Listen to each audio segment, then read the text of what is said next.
Hello வணக்கம். இதுதாங்க தவசி முருங்கை, தவசிக்கீரை அப்படின்னு சொல்கிறாங்களே. இதை மல்டி விட்டமின் கீரை கூட சொல்கிறாங்க. ஏன் மேலே எல்லா சத்துக்களும் அடங்கிய ஒரே கீரை இந்த கீரை மட்டும்தான். அதனால தான் இதை மல்டி விட்டமின் கீரை, மல்டி விட்டமின் செடி. இது ரேட் அதிகமாக சொல்கிறாங்க. நான் ஒரு சின்ன கன்று தான் வாங்கிட்டு வந்தேன்.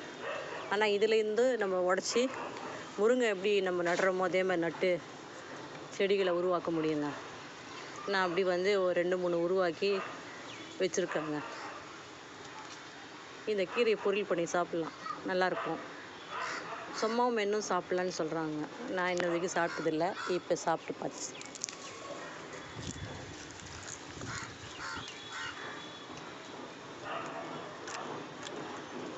சாப்பிட்ற மாதிரி தாங்க இருக்குது.